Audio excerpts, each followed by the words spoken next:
point of RNG is simple. I have a list of retro consoles and a giant library of games. I put the list of consoles into random.org, then have Launchbox randomly select from the list of games I have for that console. When I have a game selected, we'll look up a bit about the game, then jump right into it. Today's randomly selected console is the PlayStation 1.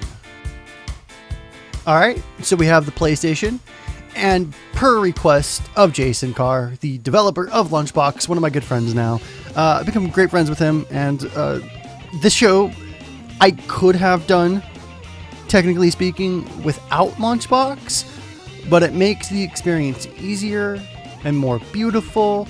So because he requested it, and because I can now just randomly select a game instead of randomly launching a game, I'm going to go ahead for the first time and show Launchbox. This is kind of what it looks like here. It's a really, really cool program if you've got a ton of games. It's really fantastic. One caveat before I select the PlayStation 1 game. If it's got licensed music, depending on the game, like if it's DDR, I just simply have to randomly select a new one. If it's an RPG, because this is the first time that significant RPGs are going to probably come up, because there's a lot of them on the PS1 and probably when we get to the Super Nintendo too. I'm going to skip around the story a little bit because I don't want to spoil everything for you guys, and I want to cut out the boring parts because they can be slow to get going. So just want to point that out. All right, Launchbox. Select me a random game, Launchbox. Need for Speed 3. Hot Pursuit. Need for Speed 3 Hot Pursuit. It is the third major title in the Need for Speed series, significantly incorporating police pursuits as a major part of gameplay. Hot Pursuit remains focused in racing using exotic sports cars, but features races that primarily take place in locations within North America, including varied settings and climates.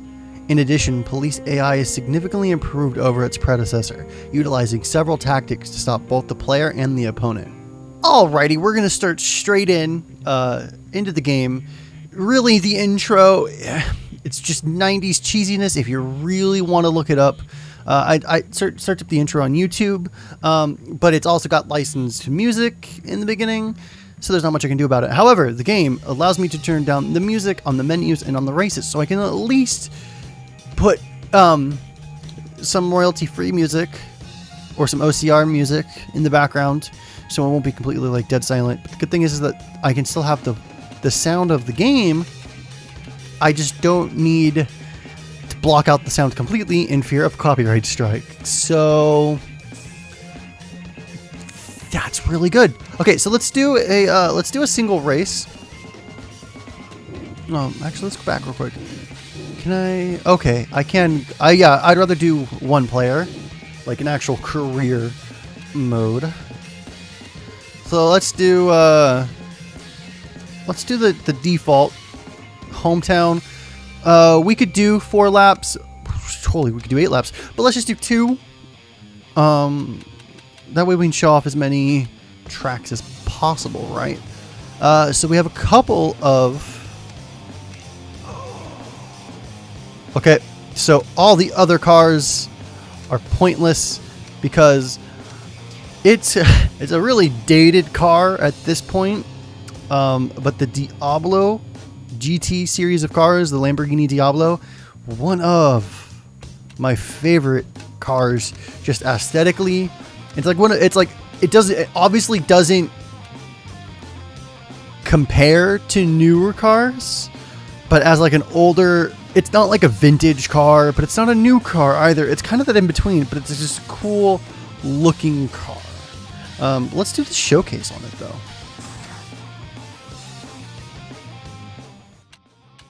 The Lamborghini Diablo was developed to replace the awesome Countach, and it got the job done superbly. Sleek, ground-hugging styling incorporates the unique upward swinging doors made famous by the Countach. Diablo bodywork is constructed from steel tubing, aluminum alloy, and carbon fiber to create a rigid, lightweight structure, which contributes towards the car's startling performance. Located amidships is Lamborghini's superb 5.7-liter V12 engine with 529 horsepower on tap. Expect to take less than 4 seconds to hit 60 miles per hour. and reach top speeds of just under 210 miles per hour. Semi-active suspension makes for very agile handling, and Formula One-style Brembo disc brakes stop the scenery blurring on a whim. A luxurious interior includes hip-hugging race car-type seats and suede dash trim. From the cockpit, the driver gets a better view of the outside world than from most rival supercars. Engine noise is well damped, but enough remains of that wonderful V12 howl to thrill even the most jaded sports car fan. Drive a Diablo and expect to be the center of attention wherever you go. It's that kind of car. So a couple things to keep in note. Status, it's probably not in production anymore, not in active production. This was what, the late 90s? So $195,000 in the late 90s is not $195,000 now. Well, $200,000. Let's just round up to $200,000. But even then, this car probably depreciated in value significantly. So you probably wouldn't be anywhere near $200,000, even if they made this car today, this exact car. So, and to be fair, this game is probably the reason why. I don't know why the images shake. That's really disconcerting. If you can see the shaking, I don't know what the hell that is. But this game and others and the other games like this, that announcer comes on when you go to the showcase and he tells you about the car. He sold that car to me when I was like 9, and forever will have been sold to me. So it probably, if I ever get one, it's probably because of Need for Speed. No, I didn't. Oh, my opponents. I was gonna say I don't want. I already picked it. So, what do I give them? I guess we'll give them the Nazca C2. Number full grid. Oh, let's just do a full grid. I can only do. Oh, that's kind of sucky. Okay, let's do a full grid race with no traffic. And then maybe we'll do like a one-on-one race with traffic afterwards. But apparently it can't render all of the cars on, all my opponents and myself plus traffic. Apparently that's not a thing. Oh, and I had to press X to do that. Some 90s goodness right here. Even this loading screen screams 90s. This game was released on the PC as well. 3, 2, 1, go! So it's probably worth noting that. Here we go. It's probably worth noting that way, if you want to play this game, probably you could have. You could probably have full opponents and. Sorry, I'm trying to concentrate. Full opponent and traffic on the PC version. I wouldn't be surprised. And I would say I would give some footage of the PC version. But I think this was like Windows 95. Oh, I remember racing this track.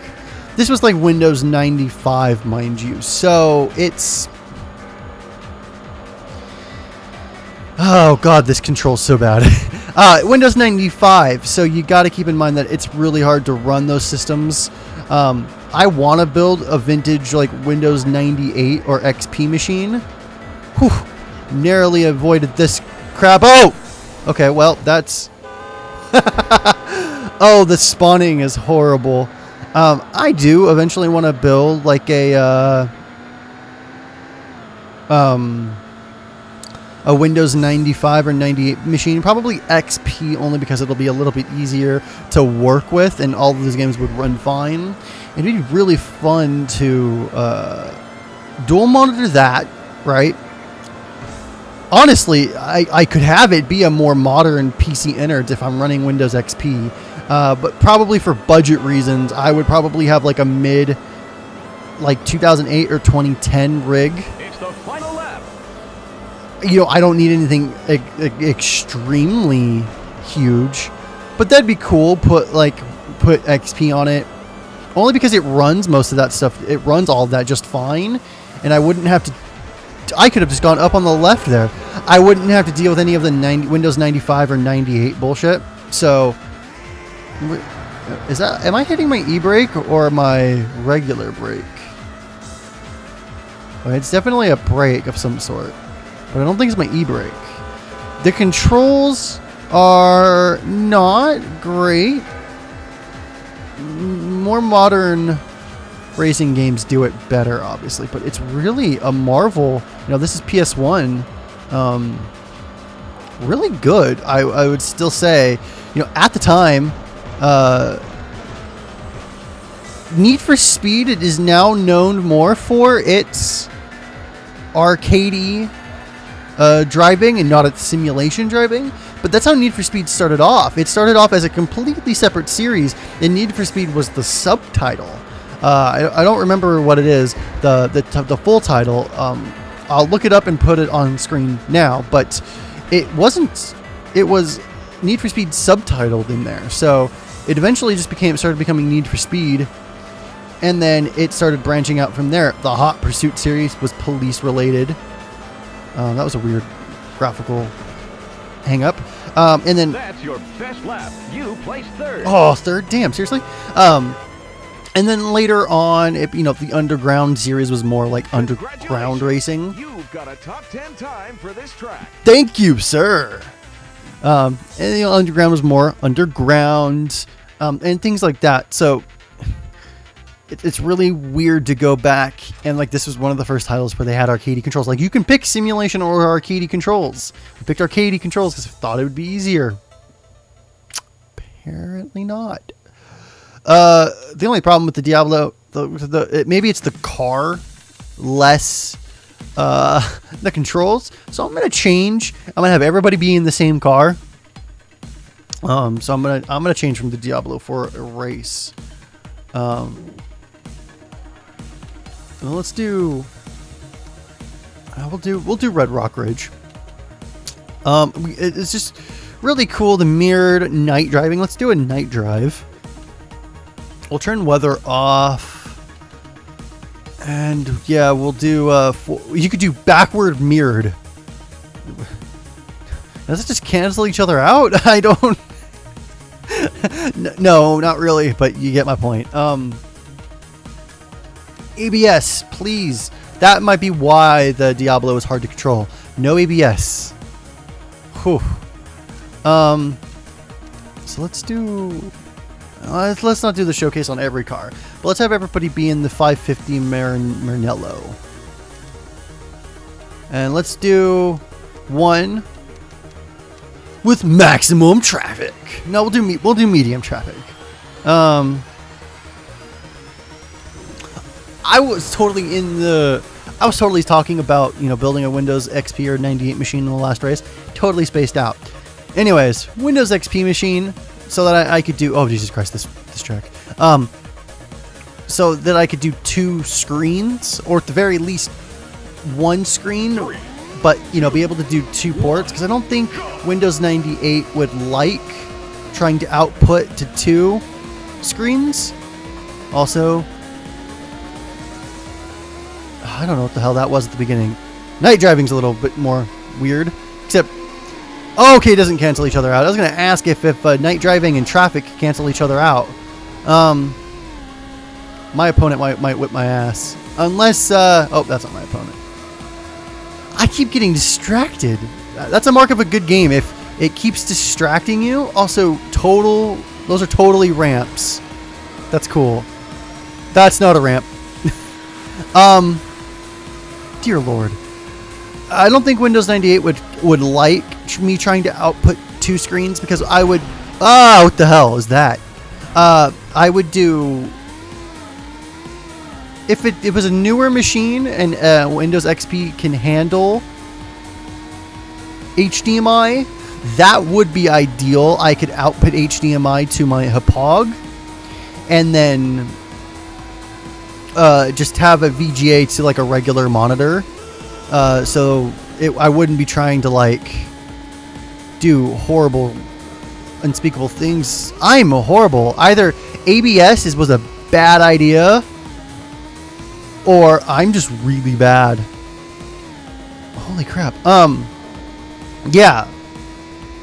So I could output one of those inputs into my Hapog, which it would be no lag pass through, But I would just, on the Windows side, I would just mirror the displays instead of like extending the desktop. For anybody who knows about PCs, I would just mirror the display instead of extending it, and then just play on the regular monitor. Okay, traffic was a bad idea. This car was a bad idea. Or ABS may have been a bad idea. I admittedly don't know much about cars. And my opponent is officially smoking me. So that's a wall. That was horrendous. So I just went ahead and skipped to the end of the race because you didn't need to see that. So yeah, it'd be really cool to do. I mean, I have DOSBox for all the DOS related stuff, but there's no emulator there for Windows 95 and 98 era games, and virtualization kind of sucks when it comes to games. It's great when you're doing some programs, when you need legacy programs, or you need to run some Windows programs on a Mac or Linux, if I want to play around with Linux on my PC without dual booting, like if I just want to try a different random distro, like that totally works. But it's another thing to try to play games. It's just it's 3D capabilities, 3D graphics capabilities are just horrendous. So that would be the best solution for me. Let's not do my driving. So let's go ahead and do a hot pursuit. Can I not be the cop? Wait a minute. I can't be the cop. Okay. So let's just do hometown, but let's do it backwards. Or should I do it mirrored? Let's just be weird and do mirrored instead.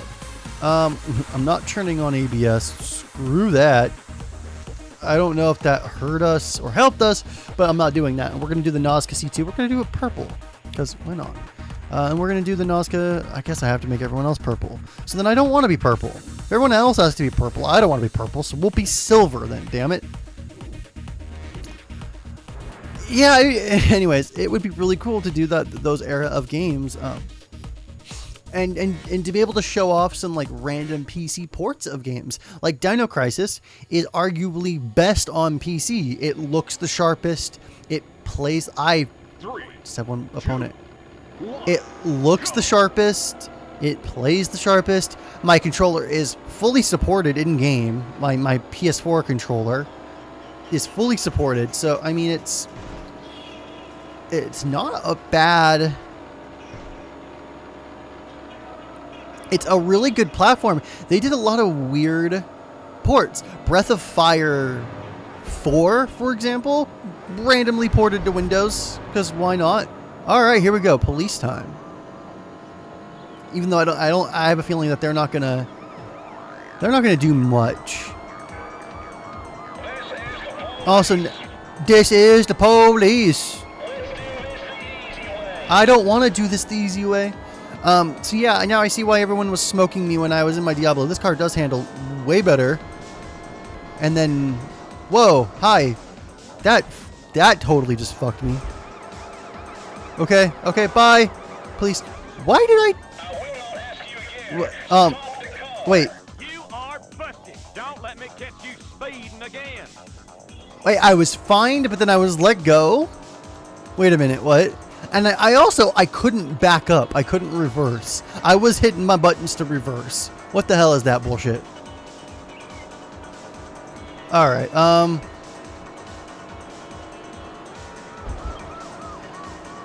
what was I saying? I was totally thrown off by getting caught by the police. Yeah, like, so random games were ported to that era of PCs that would be cool to show up. I mean, there are ways to play some of those games. They've been, ported to newer architecture.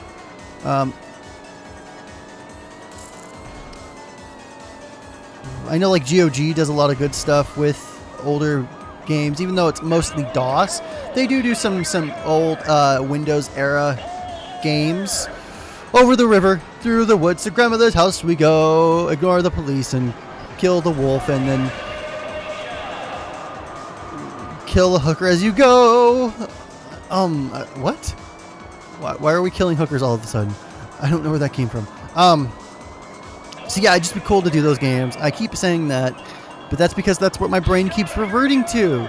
I'm trying to concentrate, and while I'm trying to concentrate, my brain just keeps going, cool, do PC games. Cool, do PC games. And I did first. Okay, I just hit the strip. That was lovely. Damn it! Don't let me catch you speeding again. I reset This is your last warning. my last warning. Oh, it's a warning. It's a 3-strike system. So I totally just hit the spike strip and reset, and then got caught. That was crappy. If I would have not gotten caught, that would have been awesome. I'm damaging state what? Property? Is that what you said? It's really hard to make out what you guys are saying. So I know I was doing first look before, which I like doing first look, and I may reserve. That's your best lap. I may You placed last. reserve first look for newer games, new PC titles, newer console titles Congratulations. that I don't want to let's play, and that may be where that is delegated to, and then I can just do retro games here on RNG, which is the whole point of RNG.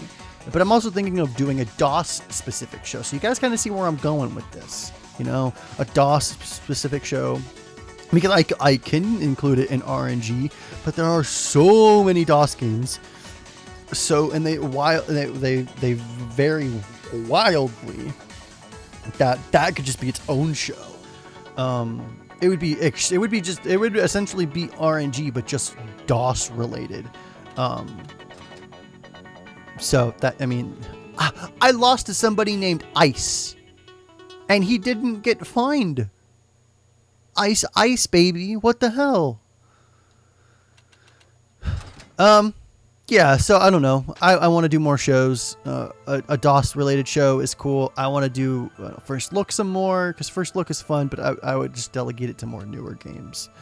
So guys, I thought it was going to be it for this episode of RNG. If you like this episode, please consider subscribing, thumbsing it up, and sending it to your friends. I almost forgot. This game, really cool. Controls kind of like what you'd feel like. It's a PS1 genre racing game. It's not the greatest controls. Arcade. I didn't do any simulation controls because I hate early simulation racing games. I don't mind later simulation games. Later, the one on Sony that I'm blanking on, and Forza Motorsports, like those are better controlling, and I don't mind playing those. But as far as older racing games go, I definitely prefer the arcade. So that's what I stuck with. It doesn't look horrible for PS1 for a PS1 game. The load times weren't too bad, so I don't knock it for all of that. But it's just, and it portrays the cars in a really in a light of, please buy me. You know what I mean? Like, this is cool. This car is really cool. You should totally buy one of these if you're rich, because let's face it, the cars you can only buy if you're rich. So it's essentially a test drive by running away from the police.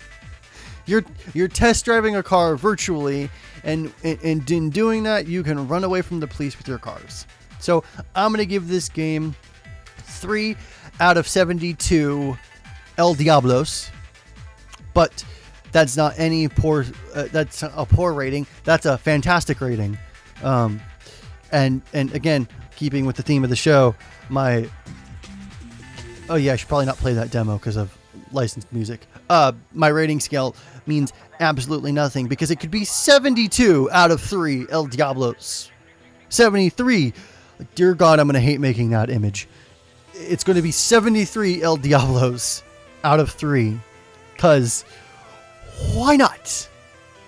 But it's fantastic. I would say play this if you like Need for Speed games. If you want to play a racing game, do not play this. If you've got a computer, pick one of the many racing games that have come out over the years for that. It's preferably one of the newer ones. But if you got a console, pick one of those. Please those are significantly better than this one. Not that this wasn't bad for the time, but it does not hold up now. Racing games do not hold up now. Just throwing that out there. My rating scale is a nostalgic and retro rating scale, not a current rating scale. If I were to rate this currently, it would be like 92 trips to the urologist out of 69. I'm not even going to pretend to try to do that graphic. I don't even know how I would make a urologist graphic, but that's my current rating scale.